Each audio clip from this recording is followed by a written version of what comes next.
All right, welcome back. You know, some people like to elevate their minds by reading stories that move them, educate them, inspire them, and just gets them moving. They act on the things that they read. So this morning, we're going to share a few favorite books that people from blackmilkwomen.com, and they've indicated that these are the books that they like to read.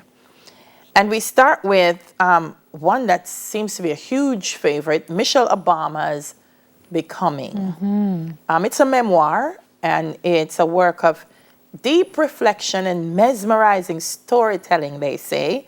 She invites readers into her world, chronicling the experience that have shaped her from her childhood on the south side of Chicago to her years as an executive, balancing the demands of motherhood and work to her time spent at the White House. I read this book. Ah, cool. It was a great book. A really vivid story. You felt like you were following along. She spoke about her early years in corporate law when she met Barack. And he made a move and she was like, who's this guy? You know? And then feeling like corporate wasn't doing enough for her, so she left and went into a more philanthropic kind of law and venture, and how much more fulfilling that was for her. Her apprehensions when he told her he was going into politics, everybody knows she kind of went kicking and screaming along with him. But it was a great book. I would highly recommend it. I haven't read any others on the list, but this one, for sure, if you haven't read it, it's a really good read. So I recommend it. This next one it's called Girl, Wash Your Face Off. It's by Rachel Hollis. And according to blackmilkwomen.com, Rachel unpacks and examines the falsehoods that once left her feeling overwhelmed and unworthy, and reveals the specific practical strategies that helped her move past them. In the process, she encourages, entertains, and even kicks a little derriere, all to convince you to do whatever it takes to get real and become the joyous, confident woman you were meant to be. Girl, Wash Your Face Off shows you how to live with passion and hustle, and how to give yourself grace without giving up. All right, cool. Sounds like a good read too. Then we have Stephanie Land's Maid. Maid explores the underbelly of upper middle class America and the reality of what it's like to be in service to them. I'd become a nameless ghost, Stephanie writes about her relationship with her clients. This sounds like the movie The Help. Her compassionate, unflinching writing as a journalist gives voice to the servant worker and those pursuing the American dream from below the poverty line. Maid is Stephanie's story, but it's not her alone.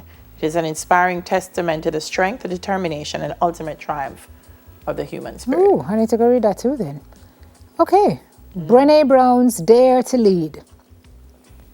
Leadership, not about titles, status, and wielding power. A leader is anyone who takes responsibility for recognizing the potential in people and ideas, preach, and has the courage to develop that potential. But daring leadership in a culture defined by scarcity, fear, and uncertainty requires skill building around traits that are deeply and uniquely human.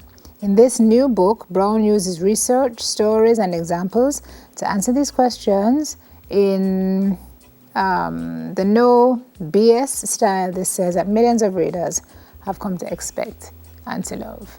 All right. Okay. And then number 5. Yay, Miss Crystal Tomlinson, Kill Fair. Nice.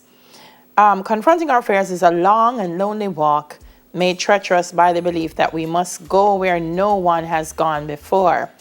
This century has given you strength to old fears of opinions, loneliness, failure, and vulnerability, which is enough to cripple even the most passionate and bold soul.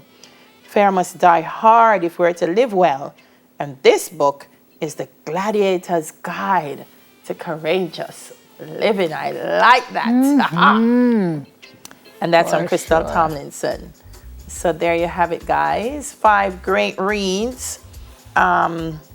that seem like they will inspire, motivate. When are you going to write your book? Me? Huh, Charlie? Not quite sure. What you waiting on? To write it? Not a thing, you know. Because it's like at the tip Unbelievable. Of your... Yeah, I mean... It's an unbelievable story. You should do it. Yeah. You should do it. Mine should be I killed fear. And I have some more fear to slay. Oh, man, Me don't read it. Too that long. It's a long read, so you'd have to have time. Volumes 1. True. And then probably after that you would need some aim. Yeah. I don't know. But is it something you plan to do? Not quite sure. You should do it. I would love to do one day. I actually have 2 ideas in my head that I'd love to put on paper. Time has not permitted, but no, maybe time. I totally respect people who write books, by the way. Because I've said to them, look, I can write a play because I can write dialogue, people talking to each other, whatever. Just the book, make a work on it. Yeah, for sure. But here's your strength though. You can just speak it into your phone and then transcribe it. Because the style that you have to speak is the same voice that we're going to hear in the book. You got. Got you, girl. I got you. Done. Already done. In Jesus' name, as Donzo Yes, would when say. I said Orange New York as bestseller, and then I come and sing soul session. You better say I'd like to thank the little people. When you told me that I was the voice. Okay, I'm looking for it. All right. What is coming up next? Future author. We find out if our youth will be heading to the polls on election day. They better. Will soon come.